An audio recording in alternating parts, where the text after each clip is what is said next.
ते पुत पुते आके बिठाए हुए ने सब राजा पिछे बैरीकेड पाए हुए ने पंजाब में आओ पिट गया भावे इंडिया दा मीडिया पिट गया भावे इंडिया दा मीडिया छाए हुए ने सब राजा पिछे बैरीकेड पाए हुए ने पंजाब ਹਾਂਜੀ ਦੋਸਤੋ, ਸਤਿ ਸ਼੍ਰੀ ਅਕਾਲ। ਪੰਜਾਬੀ ਸਿੰਗਰ ਤੇ ਪੰਜਾਬ ਦੀਆਂ ਦੋ ਤਿੰਨ ਵੱਡੀਆਂ ਅਪਡੇਟਸ ਲੈ ਕੇ ਤੁਹਾਡੇ ਸਾਹਮਣੇ ਹਾਜ਼ਰ ਹੋਏ ਹਾਂ। ਦੋਸਤੋ, ਇਹ ਕਹਾਵਤ ਤਾਂ ਤੁਸੀਂ ਸੁਣੀ ਹੀ ਹੋਵੇਗੀ ਕਿ ਇਤਿਹਾਸ ਆਪਣੇ ਆਪ ਨੂੰ ਦੁਹਰਾਉਂਦਾ ਹੈ। 1952 ਦੀ ਗੱਲ ਹੈ ਜਦੋਂ 26 ਜਨਵਰੀ ਦੀ ਪਰੇਡ ਵਿੱਚ ਟਰੈਕਟਰ ਪਰੇਡ ਹੋਈ ਸੀ ਤੇ 2021 ਅੱਜ ਤੋਂ 6 ਦਿਨਾਂ ਬਾਅਦ ਸਿੰਗਰ, ਨੌਜਵਾਨ, ਸਾਰੇ ਪੰਜਾਬ, ਹਰਿਆਣਾ, ਯੂਪੀ ਦੇ ਲੋਕ ਇਸ 26 ਜਨਵਰੀ ਦੀ ਪਰੇਡ ਵਿੱਚ ਟਰੈਕਟਰ ਪਰੇਡ ਕਰਨ ਲਈ ਆਉਣਗੇ। ਇਤਿਹਾਸ ਆਪਣੇ ਆਪ ਨੂੰ ਦੁਹਰਾ ਰਿਹਾ ਤੇ ਦੋਸਤੋ, ਦੂਜੇ ਪਾਸੇ ਸਰਕਾਰ ਦਾ ਪੂਰਾ ਜ਼ੋਰ ਲੱਗਿਆ ਹੈ ਕਿ ਕਿਵੇਂ ਨਾ ਕਿਵੇਂ ਕਿਸਾਨਾਂ ਨੂੰ ਰੋਕਿਆ ਜਾਵੇ। ਮੋਦੀ ਸਰਕਾਰ ਨੇ ਤੇ ਸੁਪਰੀਮ ਕੋਰਟ ਦੀ ਸਹਾਇਤਾ ਮੰਗੀ ਹੈ ਤੇ ਕਿਹਾ ਹੈ ਕਿ ਸੁਪਰੀਮ ਕੋਰਟ ਟਰੈਕਟਰ ਮਾਰਚ ਤੇ ਰੋਕ ਲਗਾਵੇ। ਪਰ ਦੋਸਤੋ, ਹਲੇ ਤੱਕ ਤਾਂ ਕੋਈ ਫੈਸਲਾ ਨਹੀਂ ਆਇਆ, ਪਰ ਜੇ ਕੋਈ ਫੈਸਲਾ ਆਵੇਗਾ ਵੀ ਕਿਸਾਨ ਸ਼ਾਇਦ ਹੀ ਮੰਨਣ, ਕਿਉਂਕਿ ਐਲਾਨ ਹੋ ਚੁੱਕਾ ਹੈ ਕਿ ਉਸ ਦਿਨ ਟਰੈਕਟਰ ਰੈਲੀ ਹਰ ਹਾਲ ਵਿੱਚ ਹੋਵੇਗੀ। ਤੇ ਦੋਸਤੋ, ਦੂਜੇ ਪਾਸੇ ਇੱਕ ਖਾਸ ਗੱਲ, ਅੱਜ ਕਿਸਾਨ ਜਥੇਬੰਦੀਆਂ ਦੀ ਆਗੂਆਂ ਦੀ ਫਿਰ ਮੀਟਿੰਗ ਹੈ ਜੋ ਕਿ ਕੱਲ ਕੈਂਸਲ ਹੋ ਗਈ ਸੀ। ਮੀਟਿੰਗ ਚੱਲ ਰਹੀ ਹੈ ਪਰ ਜਾਣਕਾਰੀ ਆ ਰਹੀ ਹੈ ਇਹ ਲੋਕ ਸਿਰਫ ਸੋਧ ਕਰਨ ਲਈ ਮੰਨੇ ਹਨ, ਬਿੱਲ ਵਾਪਸੀ ਦੀ ਹਲੇ ਵੀ ਕੋਈ ਲੀਡਰ ਹਾਮੀ ਨਹੀਂ ਭਰ ਰਿਹਾ। ਤੇ ਦੋਸਤੋ, ਹੁਣ ਬਾਲੀਵੁੱਡ ਦੇ ਸਟਾਰ ਅਜੇ ਦੇਵਗਨ ਦੀ ਪੋਸਟ ਦਿਖਾ ਦਈਏ। ਉਹਨਾਂ ਨੇ ਸ੍ਰੀ ਗੁਰੂ ਗੋਬਿੰਦ ਸਿੰਘ ਜੀ ਦੇ ਪ੍ਰਕਾਸ਼ ਦਿਹਾੜੇ ਦੀਆਂ ਵਧਾਈਆਂ ਦਿੱਤੀਆਂ ਤੇ ਦੋਸਤੋ, ਇਸ ਪੋਸਟ ਹੇਠ ਇੱਕ ਮਾਤਾ ਜੀ ਨੇ ਕਿਹਾ ਕਿ ਗੁਰੂ ਗੋਬਿੰਦ ਸਿੰਘ ਜੀ ਦੇ ਪੁੱਤਰ ਵੀ ਕਿਸਾਨੀ ਧਰਨੇ ਤੇ ਨੇ, ਹੁਣ ਟਾਈਮ ਹੈ ਪੰਜਾਬ ਦੇ ਕਿਸਾਨਾਂ ਨਾਲ ਖੜਨ ਦਾ। ਇੱਕ ਵੀਡੀਓ ਬਣਾਓ, ਬਾਲੀਵੁੱਡ ਦੀ ਪਹੁੰਚਣ ਵਾਲਾ ਲੋਕਾਂ ਤੱਕ ਆਵਾਜ਼ ਪਹੁੰਚਾਓ, ਸਰਕਾਰ ਨੂੰ ਜਗਾਓ। ਤੁਹਾਡੀ ਇੱਕ ਆਵਾਜ਼ ਸਾਰੇ ਬਾਲੀਵੁੱਡ ਵਾਲਿਆਂ ਦਾ ਸਾਥ ਕਿਸਾਨਾਂ ਦੀ ਤਰਫ ਕਰ ਸਕਦੀ ਹੈ। ਪਰ ਦੋਸਤੋ, ਅਜੇ ਦੇਵਗਨ ਦੀ ਫਿਲਹਾਲ ਹਲੇ ਤੱਕ ਕਿਸਾਨਾਂ ਬਾਰੇ ਕੋਈ ਸਪੋਰਟ ਨਹੀਂ ਆਈ। ਸਨ ਆਫ ਸਰਦਾਰ ਤੇ ਹੋਰ ਵੀ ਕਈ ਫਿਲਮਾਂ ਵਿੱਚ ਅਜੇ ਦੇਵਗਨ ਦਾ ਪੱਗ ਵਾਲਾ ਰੋਲ ਹੈ, ਪਰ ਇਹਨਾਂ ਬਾਲੀਵੁੱਡ ਵਾਲਿਆਂ ਨੂੰ ਸ਼ਾਇਦ ਸਰਕਾਰ ਦਾ ਡਰ ਹੈ ਜਾਂ ਕਾਰਪੋਰੇਟ ਘਰਾਣਿਆਂ ਵੱਲੋਂ ਦਿੱਤੀਆਂ ਜਾ ਰਹੀਆਂ ਐਡਾਂ, ਜਿਸ ਕਰਕੇ ਇਹ ਸ਼ਾਇਦ नहीं बोल रहे। क्या आप इस सवाल से जूझ रहे हैं कि जब एक गणतंत्र दिवस का परेड हो रहा है तो किसानों को नहीं करना चाहिए? गणतंत्र दिवस के परेड तो राज्यों से लेकर जिलों तक में होते हैं।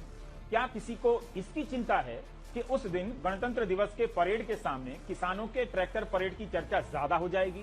गोदी मीडिया के रहते ऐसी चिंता क्यों करनी चाहिए? जब व्हाट्सएप की चैट की चर्चा बंद है तो ट्रैक्टर मार्च की चर्चा क्यों होगी? दोस्तों, दूजे पासे ਦਿਓਲ ਫੈਮਿਲੀ ਦੀ ਗੱਲ ਕਰ ਲਈਏ। ਸਨੀ ਦਿਓਲ, ਧਰਮਿੰਦਰ ਜੀ ਤੇ ਹੇਮਾ ਮਾਲਿਨੀ ਜੀ। ਸਨੀ ਦਿਓਲ ਨੇ ਵੀ ਅੱਜ ਸ੍ਰੀ ਗੁਰੂ ਗੋਬਿੰਦ ਸਿੰਘ ਜੀ ਦੇ ਪ੍ਰਕਾਸ਼ ਦਿਹਾੜੇ ਦੀਆਂ ਵਧਾਈਆਂ ਦਿੱਤੀਆਂ। ਪਰ ਦੋਸਤੋ, ਸਨੀ ਦਿਓਲ ਦੇ ਇਸ ਟਵੀਟ ਹੇਠ ਕੁਝ ਲੋਕਾਂ ਨੇ ਲਿਖਿਆ ਕਿ ਤੁਸੀਂ ਪੰਜਾਬ ਦੇ ਗਦਾਰ ਹੋ, ਤੁਹਾਨੂੰ ਗੁਰੂ ਜੀ ਦੇ ਸਿਧਾਂਤਾਂ ਦਾ ਨਹੀਂ ਪਤਾ, ਤੇ ਹੋਰ ਵੀ ਕਈ ਆਪੱਤੀਜਨਕ ਕਮੈਂਟ ਆ ਰਹੇ ਸਨ। ਦੋਸਤੋ, ਇੱਥੇ ਅਸੀਂ ਤੁਹਾਡੀ ਰਾਏ ਜਾਣਨਾ ਚਾਹੁੰਦੇ ਹਾਂ ਕਿ ਤੁਸੀਂ ਇਸ ਬਾਰੇ ਕੀ ਕਹਿਣਾ ਚਾਹੁੰਦੇ ਹੋ। ਤੇ ਦੂਜੇ ਪਾਸੇ ਧਰਮਿੰਦਰ ਜੀ ਉਹ ਦੋ ਪੋਸਟਾਂ ਕਿਸਾਨਾਂ ਬਾਰੇ ਪਾ ਚੁੱਕੇ ਹਨ। ਪਹਿਲੀ ਪੋਸਟ ਵਿੱਚ ਉਹਨਾਂ ਦਾ ਸਰਕਾਰ ਨੂੰ ਕਹਿਣਾ ਸੀ ਕਿ ਕਿਸਾਨਾਂ ਦਾ ਮਸਲਾ ਛੇਤੀ ਹੱਲ ਕਰੋ, ਠੰਡ ਵਿੱਚ ਬੈਠੇ ਕਿਸਾਨ ਮੇਰੇ ਤੋਂ ਦੇਖੇ ਨਹੀਂ ਜਾਂਦੇ। ਤੇ ਦੂਜੀ ਪੋਸਟ ਵਿੱਚ ਧਰਮਿੰਦਰ ਜੀ ਨੇ ਮੀਟਿੰਗ ਤੋਂ ਪਹਿਲਾਂ ਇਹ ਬਿਆਨ ਦਿੱਤਾ ਸੀ ਕਿ ਰੱਬ ਕਰੇ ਅੱਜ ਕਿਸਾਨ ਭਰਾਵਾਂ ਦਾ ਕੋਈ ਫੈਸਲਾ ਹੋ ਜਾਵੇ ਤੇ ਉਹ ਖੁਸ਼ੀ-ਖੁਸ਼ੀ ਘਰ ਵਾਪਸ ਜਾਣ। ਪਰ ਦੋਸਤੋ, ਮੀਟਿੰਗਾਂ ਤਾਂ ਬੇਨਤੀਜਾ ਹੀ ਨਿਕਲ ਰਹੀਆਂ ਹਨ। 10 ਦੇ ਕਰੀਬ ਮੀਟਿੰਗਾਂ ਕਿਸਾਨਾਂ ਦੀਆਂ ਹੋ ਚੁੱਕੀਆਂ ਹਨ, ਪਰ ਨਤੀਜਾ ਕੋਈ ਨਹੀਂ। ਤੇ ਦੂਜੇ ਪਾਸੇ ਹੇਮਾ ਮਾਲਿਨੀ ਜੀ, ਜੋ ਕਿ ਹੈਲੀਕਾਪਟਰ ਵਿੱਚ ਖੇਤ ਜਾਂਦੇ ਹਨ। ਵੱਡੇ ਕਿਸਾਨ ਨੇ, ਹੈਲੀਕਾਪਟਰ 'ਚ ਆਪਣੇ ਖੇਤ ਵਿੱਚ ਜਾਂਦੇ ਨੇ, ਉੱਥੇ ਕਣਕ ਵੱਢਦੇ ਨੇ। ਉਹ ਕਹਿੰਦੇ ਕਿਸਾਨਾਂ ਨੂੰ ਹੀ ਨਹੀਂ ਪਤਾ ਕਿ ਉਹ ਚਾਹੁੰਦੇ ਕੀ ਨੇ। ਮੈਡਮ ਜੀ, ਬਿੱਲ ਰੱਦ ਕਰਨਾ ਚਾਹੁੰਦੇ ਨੇ ਜਿਹੜੇ ਤੁਹਾਡੀ ਸਰਕਾਰ ਰੱਦ ਨਹੀਂ ਕਰ ਰਹੀ। ਤੇ ਦੋਸਤੋ, ਸਨੀ ਦਿਓਲ ਦੇ ਘਰ ਦਾ ਘਰਾਓ ਵੀ ਹੋਇਆ ਸੀ। ਅਜਿਹੀ ਜਾਣਕਾਰੀ ਸਾਹਮਣੇ ਆਈ ਹੈ। ਪਰ ਪੰਜਾਬ ਦੇ ਲੋਕਾਂ ਨੇ ਵੀ ਇਹੀ ਕਿਹਾ ਕਿ ਅਸੀਂ ਸਨੀ ਦਿਓਲ ਨੂੰ ਕੋਈ ਵੀ ਪੰਜਾਬ ਵਿੱਚ ਸ਼ੂਟਿੰਗ ਨਹੀਂ ਕਰਨ ਦੇਣੀ, ਤੇ ਸਿਰਫ ਦਿਓਲ ਪਰਿਵਾਰ ਹੀ ਨਹੀਂ, ਬਾਲੀਵੁੱਡ ਦਾ ਕੋਈ ਵੀ ਸੈਲੀਬ੍ਰਿਟੀ ਪੰਜਾਬ 'ਚ ਵੜ ਨਹੀਂ ਦੇਣਾ, ਕਿਉਂਕਿ ਇਹਨਾਂ ਨੇ ਪੰਜਾਬ ਦੀ ਕੋਈ ਸਪੋਰਟ ਨਹੀਂ ਕੀਤੀ। ਤੇ ਦੋਸਤੋ, ਬਾਲੀਵੁੱਡ ਵਾਲਿਆਂ ਨੂੰ ਛੱਡ ਪੰਜਾਬੀ ਸਿੰਗਰ ਤੇ ਐਕਟਰਾਂ ਨੇ ਬਹੁਤ ਸਾਥ ਦਿੱਤਾ ਹੈ। ਸਿੱਧੂ, ਦਿਲਜੀਤ, ਜਸ ਬਾਜਵਾ, ਕਨਵਰ ਗਰੇਵਾਲ, ਹਰਫ ਚੀਮਾ, ਕੁਝ ਕੁ ਸਿੰਗਰ ਉੱਥੇ ਪਹਿਲਾਂ ਹੀ ਮੌਜੂਦ ਨੇ। ਬਾਕੀ ਟਰੈਕਟਰ ਤਿਆਰ ਕਰ ਰਹੇ ਹਨ। 26 ਤਰੀਕ ਤੱਕ ਸਾਰੇ ਉੱਥੇ ਪਹੁੰਚ ਜਾਣਗੇ। ਤੇ ਮੇਰਾ ਹਰ ਵਾਰੀ ਇਹੀ ਜਵਾਬ ਹੁੰਦਾ ਹੈ ਕਿ ਮੈਂ ਪਹਿਲੇ ਦਿਨ ਵੀ ਇਹੀ ਅਨਾਉਂਸ ਕੀਤਾ ਸੀਗਾ ਜਦੋਂ ਸਟੇਜ ਤੇ ਮੌਕਾ ਮਿਲਿਆ ਮੈਨੂੰ ਬੋਲਣ ਦਾ ਵੀ, ਕਿ ਆਪਣੇ ਤੇ ਹਰ ਤਰ੍ਹਾਂ ਦੇ ਇਲਜ਼ਾਮ ਲੱਗਣਗੇ, ਹਰ ਤਰ੍ਹਾਂ ਦੀਆਂ ਸਕੀਮਾਂ ਜਿਹੜੀਆਂ ਉਹ ਘੜੀਆਂ ਜਾਣਗੀਆਂ, ਹਰ ਤਰ੍ਹਾਂ ਦੇ ਏਜੰਡੇਸ ਆਪਣੇ ਤੇ ਆਪਣਾ ਮਤਲਬ ਥੋਪਣ ਦੀ ਕੋਸ਼ਿਸ਼ ਕੀਤੀ ਜਾਊਗੀ ਕਿ ਇਹ ਐਦਾਂ ਨਹੀਂ ਤੇ ਇਹਨਾਂ ਨੂੰ ਐਦਾਂ ਢਹਿ ਲੈਂਦੇ ਆ, ਹਨਾ। ਤੇ ਇਹ ਆਪਣਾ ਜਿਹੜਾ ਸਬਰ ਆ ਹੁਣ ਤੱਕ ਦਾ, ਜਿਹੜਾ ਆਪਣਾ ਪੇਸ਼ੈਂਸ, ਜਨੂਨ ਤੇ ਜਜ਼ਬਾ ਹੀ ਆਪਾਂ ਨੂੰ ਇੰਨਾ ਲੰਬਾ ਸਮਾਂ ਜਿਹੜਾ ਆਪਾਂ ਖਿੱਚ ਕੇ ਲੈ ਗਏ ਆ। ਨਹੀਂ ਤੇ ਇਹ ਜਿੱਦਾਂ ਇਹਨਾਂ ਨੇ ਆਪਣੇ ਤੇ ਇਲਜ਼ਾਮ ਲਗਾਉਣੇ ਸ਼ੁਰੂ ਕੀਤੇ ਸੀਗੇ, ਅੱਤਵਾਦੀ ਹੋ ਗਿਆ ਇਹ ਉਹ, ਫਿਰ ਵਿੱਚ ਕੰਗਣਾ ਦਾ ਸਿਲਸਿਲਾ ਸ਼ੁਰੂ ਹੋ ਗਿਆ, ਹਰ ਤਰ੍ਹਾਂ ਮਤਲਬ ਆਪਾਂ ਨੂੰ ਅਟੈਕ ਕਰਨ ਦੀ ਕੋਸ਼ਿਸ਼ ਕੀਤੀ ਗਈ ਹੈ। ਤੇ ਮੈਂ ਇਹੀ ਗੱਲ ਕਹਿੰਦੀ ਆਈ ਹਾਂ ਕਿ ਇਹ ਚੀਜ਼ਾਂ ਤੋਂ ਆਪਾਂ ਬਚ ਕੇ ਰਹਿਣਾ, ਇਹ ਆਪਣਾ ਫੋਕਸ ਨਹੀਂ ਹੈਗਾ। ਆਪਣਾ ਫੋਕਸ, ਆਪਣਾ ਮੁੱਦਾ ਸਿਰਫ ਇੱਕ ਹੀ ਆ ਕਿ ਇਹ ਜਿਹੜੇ ਬਿੱਲ ਆ ਇਹ ਰੱਦ ਹੋਣੇ ਚਾਹੀਦੇ ਆ। ਬਾਕੀ ਤੇ ਸਾਰਾ ਆਪਣੇ ਇਮਤਿਹਾਨ ਹੀ ਹੋ ਰਹੇ, ਸਾਰੇ ਟੈਸਟ ਆ ਜਿਹੜੇ ਕਿ ਆਪਾਂ ਪਾਸ ਕਰ ਲਏ ਹੁਣ ਤੱਕ। ਖੁਸ਼ਖਬਰੀ ਜਿਹੜੀ ਉਹ ਹੋਈ ਆ ਔਰ ਕਰਾਂਗੇ, ਅੱਗੇ ਵੀ ਬਹੁਤ ਕੁਝ ਹੋਏਗਾ। ਸੋ ਵੱਧਦੇ ਜਾਣਾ ਅੱਗੇ। ਇਹ ਚੀਜ਼ਾਂ ਨੂੰ ਅਨਸੁਣੀਆਂ ਕਰਕੇ ਇੱਕ ਕੰਨ ਚੋਂ ਸੁਣੋ ਦੂਜੇ ਚੋਂ ਕੱਢ ਦਿਓ, ਇਹ ਉਹਨਾਂ ਦੇ ਸਕੀਮਾਂ ਨੇ। ਤੇ ਉਹ ਵੀ ਆਪਣੀ ਕੋਸ਼ਿਸ਼ ਕਰਨਗੇ ਕਿਉਂਕਿ ਓਪੋਜੀਸ਼ਨ 'ਚ ਨੇ, तो वो तो कोशिश करेंगे हर तरह की गेम खेलन की। ये चीज़ा ਮੈਨੂੰ ਲੱਗਦਾ ਕਿ ਜਿਹੜੇ ਕਿਸਾਨ ਵੀਰ ਆ ਉਹਨਾਂ 'ਚ ਹੋਰ ਜੋਸ਼ ਭਰਦੀਆਂ ਨੇ, ਉਹਨਾਂ ਨੂੰ ਹੋਰ ਕਰੇਜ ਮਿਲਦਾ ਆ ਕਿ ਸਾਡੀਆਂ ਬੀਬੀਆਂ ਭੈਣਾਂ ਮਾਵਾਂ ਸਾਡੇ ਨਾਲ ਖੜੀਆਂ ਨੇ ਤੇ ਅਸੀਂ ਇਹ ਲੜਾਈ ਜਿਹੜੀ ਹੈ ਮਤਲਬ ਪੂਰੀ ਜੋਸ਼ ਦੇ ਨਾਲ ਲੜਾਂਗੇ। ਹਾਂਜੀ, ਜੇ ਮੈਂ ਚਾਹੁੰਦੀ ਤਾਂ ਮੈਂ ਸਿਰਫ 26 ਨੂੰ ਵੀ ਆ ਸਕਦੀ ਸੀ, ਬਟ ਮੈਨੂੰ ਇਹ ਸੀ ਕਿ ਨਹੀਂ, ਮੈਂ ਪਹਿਲਾਂ ਵੀ ਜਾਣਾ, ਮੈਨੂੰ ਜਦੋਂ ਟਾਈਮ ਮਿਲ ਰਿਹਾ ਔਰ ਜਦੋਂ ਟਾਈਮ ਨਹੀਂ ਵੀ ਮਿਲਦਾ ਟਾਈਮ ਕੱਢ ਕੇ ਫਿਰ ਵੀ ਜਾਣਾ ਆ।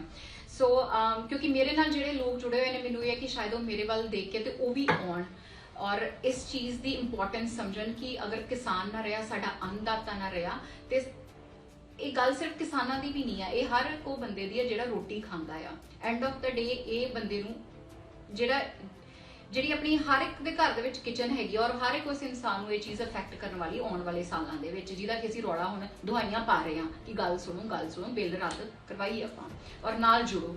ਸੋ ਰਹੀ ਗੱਲ 26 ਤਰੀਕ ਦੀ, 26 ਨੂੰ ਅਸੀਂ ਇਹੀ ਪਲਾਨ ਕਰ ਰਹੇ ਹਾਂ ਕਿ ਜਿੰਨੀ ਜ਼ਿਆਦਾ ਅਵੇਅਰਨੈਸ ਫੈਲਾ ਸਕੀਏ, ਚਾਹੇ ਸਾਨੂੰ ਫਿਰ ਦੁਬਾਰਾ ਪਿੰਡਾਂ 'ਚ ਕਿਉਂ ਨਾ ਜਾ ਕੇ ਇਹ ਗੱਲ ਕਹਿਣੀ ਪਵੇ ਕਿ ਹਰ ਇੱਕ ਪਿੰਡ 'ਚੋਂ, ਹਰ ਇੱਕ ਘਰ 'ਚੋਂ ਇੱਕ ਬੰਦਾ ਤੇ ਐਟਲੀਸਟ ਜ਼ਰੂਰ ਆਉਣਾ ਚਾਹੀਦਾ ਆ। ਟਰਾਲੀਆਂ ਭਰ ਕੇ ਤੁਸੀਂ ਆਓ ਸਾਰੇ ਜਾਣੇ। ਇੱਥੇ ਦੇਖੋ ਆਲਰੇਡੀ ਸਾਰੇ ਆਪਣੇ ਬਜ਼ੁਰਗ ਬੈਠੇ ਨੇ ਜਿਨ੍ਹਾਂ ਤੋਂ ਆਪਾਂ ਨੂੰ ਇੰਨਾ ਹੌਸਲਾ ਮਿਲਦਾ ਆ, ਤੇ ਜਦੋਂ ਬਜ਼ੁਰਗ ਸਿਰ ਤੇ ਹੋਣ ਤੇ ਉਦੋਂ ਉਹਨਾਂ ਦਾ ਆਸ਼ੀਰਵਾਦ ਨਾਲ ਹੋਵੇ ਤਾਂ ਫਿਰ ਤਾਂ ਡਰ ਕੇ ਘਰੇ ਬੈਠਣਾ ਹੀ ਨਹੀਂ ਚਾਹੀਦਾ। ਸੋ ਸਾਰਿਆਂ ਨੂੰ ਹੁਮ ਕੇ ਪਹੁੰਚਣਾ ਚਾਹੀਦਾ ਆ ਤੇ ਇਸ ਸੰਘਰਸ਼ ਦੇ ਵਿੱਚ ਸਾਥ ਦਿਓ ਆਪਣਾ। ਹੁਣ ਲੋੜ ਹੈਗੀ, ਹੁਣ ਹੀ ਟਾਈਮ ਆ, ਜੇ ਇਹ ਟਾਈਮ ਆਪਾਂ ਹੁਣ ਹੱਥੋਂ ਗਵਾ ਲਿਆ ਬਾਅਦ ਚੋਂ ਕੁਛ ਨਹੀਂ ਰਹਿਣਾ ਔਰ ਆਪਣੀ ਹੋਂਦ ਵੀ ਖਤਮ ਹੋ ਜਾਣੀ ਆ।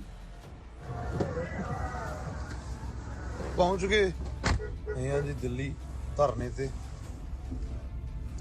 ਆਨੇ ਜਿਹੜੇ ਇੱਥੇ ਪਹੁੰਚ ਸਕਣ।